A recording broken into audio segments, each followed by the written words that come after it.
Coucou les enfants, j'espère que tout le monde va bien. Alors, est-ce que vous avez bien suivi la vidéo la semaine dernière? Parce que si vous avez bien suivi la vidéo, alors vous devrez avoir hâte de savoir si le papa de l'enfant qui avait l'esprit muet avait cru. Et nous devions voir aussi cette semaine si l'enfant était enfin délivré de cet esprit muet. Vous vous en souvenez? Eh bien, nous avons vu que seul Jésus pouvait le délivrer de cet esprit muet qui était en lui, car tout est possible à celui qui croit. Et c'est ce que nous avons vu aussi, les enfants. Vous vous en souvenez?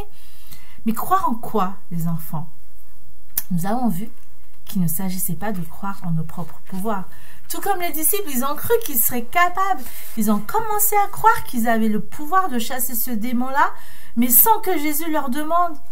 Mais il s'agit de croire en ce que Jésus dit. Et là, Jésus ne leur a rien dit à ses disciples. C'est seulement quand la parole de Dieu dit quelque chose que nous sommes capables, les enfants. Mais quand elle ne dit pas, on ne va pas inventer. On ne peut rien faire sans la parole de Dieu. Alors, comment le démon a pu être chassé donc? Seulement parce que le Seigneur Jésus a dit, les enfants, par la parole de Dieu. Et qu'est-ce que Jésus a dit? Et que s'est-il passé à chaque fois que Jésus a dit, à chaque fois que Jésus a parlé? Nous allons donc voir aujourd'hui ce qui se passe quand c'est Jésus qui intervient, quand c'est la parole de Dieu qui agit, les enfants.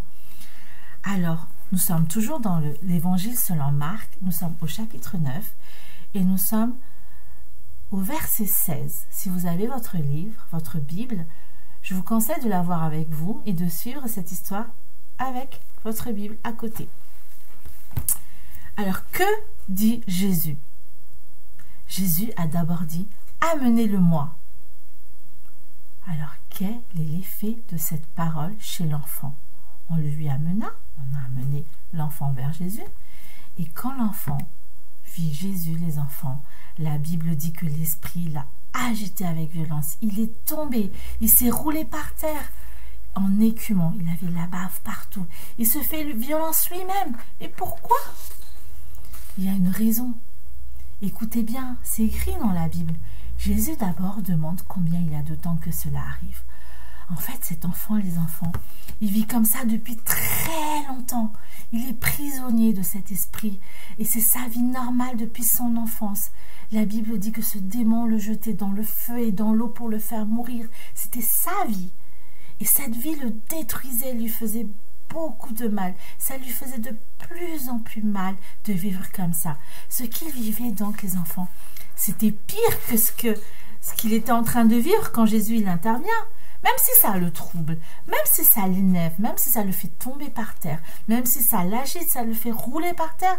Mais les enfants, ce qu'il vivait avant de voir Jésus, c'était pire à chaque fois. Vous vous rendez compte? Ce démon le jetait dans le feu, le jetait dans l'eau pour le faire mourir. Vous savez, les enfants, quand on ramène des gens au Seigneur Jésus, au début, les gens peuvent aussi se mettre dans un mauvais état. Ils s'agitent. Ça les énerve d'entendre la parole de Dieu. Ça les embête. Ils refusent d'écouter. Ils refusent de rester devant la parole de Dieu. Quand on amène le Seigneur dans la vie des gens, ça ne les laisse pas en paix, les enfants. Ça les trouble, ça les dérange. Et parfois, nous n'osons pas parler de Jésus autour de nous non plus. Parce qu'on se dit que oh, ça va les embêter, que si nous leur présentons la parole de Dieu, ils ne veulent pas en entendre parler. Nous avons peur de ça. Nous avons peur de leur réaction. Nous avons peur de leur attitude. Nous avons peur de ce genre de problème qu'ils vont avoir face à la parole de Dieu. Mais vous savez, ils ont déjà des problèmes pires que ça avant. Depuis très longtemps, ils sont déjà perdus, les enfants. Ces gens autour de nous, ils ne vont pas connaître le royaume de Dieu. Ils ne vont pas vivre cette vie dans le royaume de Dieu. Mais peut-être que c'est toi. Peut-être que toi aussi, quand on ramène le Seigneur Jésus dans ta vie, quand on te parle de Jésus, ça ne te laisse pas en paix. Ça te dérange. Peut-être que tu refuses de rester devant la parole de Dieu. Quel est l'effet de la parole de Jésus sur toi?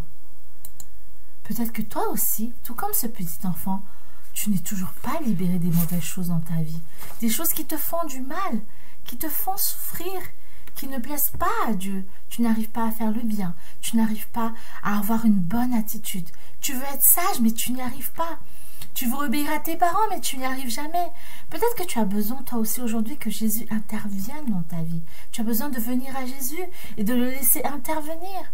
Mais cette parole de Dieu te dit aujourd'hui que tu es mauvais, que tu fais le mal, que tu es perdu, que tu ne plais pas à Dieu, que tu n'es pas sauvé, que tu n'es pas encore un enfant de Dieu, que tu dois changer d'attitude, que tu dois donner ta vie à Jésus. Et ça ne fait pas toujours plaisir à entendre. Ça te trouble, ça te dérange, ça t'agite. T'as pas envie d'entendre. Tu n'aimes pas qu'on te dise ça. C'est que la parole de Dieu agit. Peut-être que ça te fait mal, que c'est dur d'accepter ce que Jésus te dit aujourd'hui. Mais ce qui te fait mal là, ne peut pas être pire que ce que tu vivais déjà avant. Ça ne peut pas être pire que les problèmes dans lesquels tu vivais déjà avant. Ne me dis pas que tu es heureux de faire le mal, que tu es heureux de te faire gronder tout le temps parce que, encore une fois, tu as menti, parce que, encore une fois, tu n'as pas obéi, parce que tu n'arrives vraiment pas à faire du bien, tu n'arrives vraiment pas à pardonner ce copain qui t'a fait du mal. Ne me dis pas que tu es heureux de vivre tout ça. Tu sais, le Seigneur Jésus, il est mort à la croix pour prendre sur lui la punition de toutes ces fautes-là, de tes péchés, de tout ce mal que tu vis depuis ton enfance, pour prendre sur lui tous tes problèmes. Et il est revenu à la vie pour te libérer, pour te délivrer des choses qui te font du mal. Et la parole de Dieu te dit aujourd'hui, crois au Seigneur Jésus et tu seras sauvé. Si tu crois cela, tu peux être délivré, tu peux être sauvé.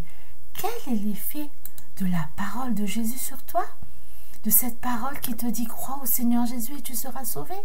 Tu dois confesser ce qui ne va pas dans ta vie, les remettre à Jésus et de croire en lui et tu seras sauvé. Le père de l'enfant, vous vous souvenez de lui? Ben oui, le père. Alors, quel est l'effet de la parole de Dieu dans sa vie? D'abord, il constate quand même que son fils ne veut pas de Jésus. Alors, qu'est-ce qu'il va faire alors? Parce que l'enfant, il n'était quand même pas agité comme ça avec les disciples. Et là, il est agité avec Jésus. On a l'impression que c'est pire avec Jésus. Quel est l'effet de la parole de Jésus sur le papa? Ici, il y avait un ordre. La parole de Jésus, c'était « amenez-le-moi ». La seule chose à faire pour le papa, c'est de faire ce que Jésus demande. Mais le problème, il avait l'air tellement grand que le père, il n'était plus vraiment très sûr. Il a dit à Jésus « si tu peux ». Parce que peut-être que Jésus, il ne pourra pas faire. Avant d'amener l'enfant à Jésus, le père, il a déjà douté. Il ne croit plus que Jésus est capable, parce que ses disciples n'ont pas été capables. C'est Jésus qui va s'en occuper pourtant. Il a dit « amenez-le-moi ». Le problème, les enfants, ce n'est pas si Jésus peut, on l'avait vu la semaine dernière, mais si Jésus veut. Et là, Jésus le veut, puisqu'il l'a demandé. Il devait juste croire en la parole de Jésus, qui dit « amenez-le-moi ». Parce que c'est Jésus qui va s'en occuper. Et c'est ce qu'il veut. Et le Père, il a dit, qu'est-ce qu'il a dit les enfants? La Bible dit qu'il a dit, je le crois. Parfois, quand on entend la parole de Dieu les enfants, on hésite un petit peu, tout comme le papa. Est-ce que vraiment ça va marcher? Je ne sais pas. Est-ce que vraiment Jésus va pouvoir? Même si c'est la seule chose à faire, la seule chose à faire, c'est faire ce que Jésus nous demande, mais parce qu'on pense que on n'est pas capable, parce qu'on pense que l'homme n'est pas capable, alors on se dit que Jésus, ce n'est pas sûr qu'il puisse. N'hésitez jamais dans ce que Jésus peut faire ou non. S'il le veut, il le peut. C'est ça la parole de Dieu, les enfants. Quand Jésus nous annonce quelque chose, quand tu le crois, il faut croire que c'est Jésus qui va s'en occuper, que c'est entre les mains de Dieu. Quel est l'effet de la parole de Jésus sur toi? Quand Jésus te dit « honore ton père et ta mère et tu verras des jours heureux », est-ce que tu crois vraiment que tu verras des jours heureux? Si tu ne crois pas ça, tu voudras quand même parfois faire à ta manière.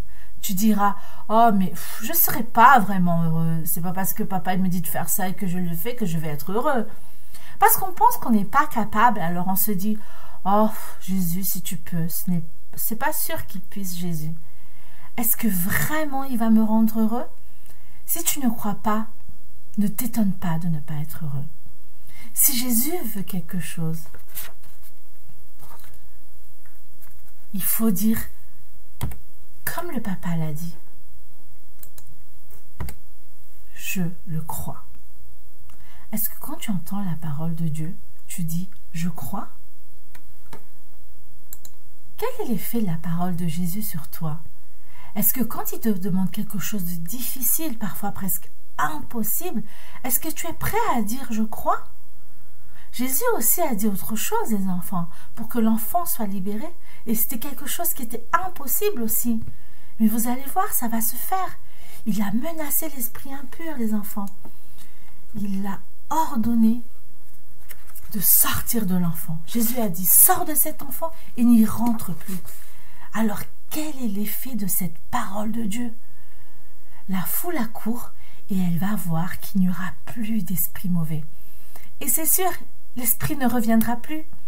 Il va vraiment y avoir une délivrance de cet esprit et de manière vraiment permanente.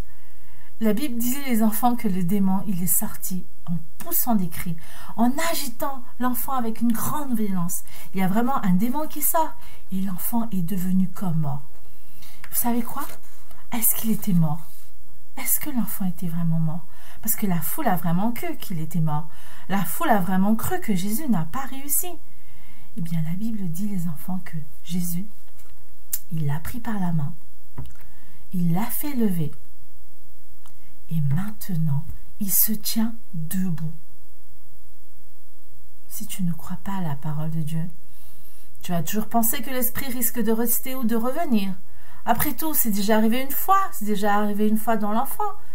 Pourquoi ça n'arriverait pas deux fois? Ou alors, pensez que Jésus peut ne pas y arriver. Quand Jésus parle, les enfants, c'est pour faire ce qu'il dit. L'ordre, c'est sortir et ne plus rentrer. Et ce qui va se passer, c'est ce que Jésus a dit, les enfants. Le démon a poussé des cris. Il a agité l'enfant. Il n'est pas content. Et c'est difficile. Quand cette parole intervient dans ta vie, il y a un effet. Il y a quelque chose qui change dans ta vie, qui se transforme. Mais ce ne sera pas si facile que ça. Il y a des choses qui vont peut-être être dures. C'est l'effet de la parole, les enfants. Ça peut faire mal. Si tu es un enfant de Dieu, que tu entends la parole, parfois, elle peut faire mal. Parce que parfois, ce sera difficile. Ce sera difficile de toujours obéir à tes parents. Ce ne sera pas toujours facile de faire ce que tes parents te demanderont. Parfois, tu n'y arriveras pas. Parfois, tu ne veux pas. Et parfois, tu te demanderas pourquoi Jésus, il veut que tu vives ça. Tu te diras parfois que tu n'y arriveras jamais, que c'est fini, que ce n'est plus la peine pour toi, alors que tu as déjà donné ta vie à Jésus, alors que tu es déjà un enfant de Dieu. Mais ça veut dire, les enfants, que la parole est en train de travailler dans ton cœur, dans ta vie. Jésus veut changer ton cœur. Il veut que tu sois délivré de ces mauvaises attitudes, de tout le mal que tu as dans ton cœur. Il veut que tu comprennes sa parole. Et c'est lui qui te donnera la main pour te relever. Ce sera lui qui te donnera la force d'obéir à tes parents, de vivre sa parole, d'avoir une vie qui plaît à Dieu. Quel est l'effet de la parole de Jésus sur toi, dans ta vie? Tu dois croire dans la parole de Dieu et compter sur cette parole, parce que quand la parole est dite, quand Jésus parle,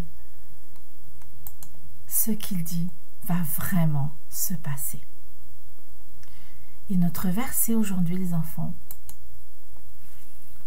c'est la parole de Dieu, c'est la parole de Jésus qui s'est accomplie. Marc chapitre 9, verset 19b au verset 20, donc c'est la deuxième partie du 19 et la première partie du verset 20. Amenez-le-moi, c'est l'ordre de Jésus. Et ils ont obéi, ils ont emmené l'enfant à Jésus, on le lui amena. Amenez-le-moi, et on le lui amena. Marc chapitre 9, verset 19 à 20. Alors j'espère vraiment, les enfants, que vous aurez la bonne attitude face à la parole de Dieu. Et je vous dis à bientôt. Que Dieu vous bénisse.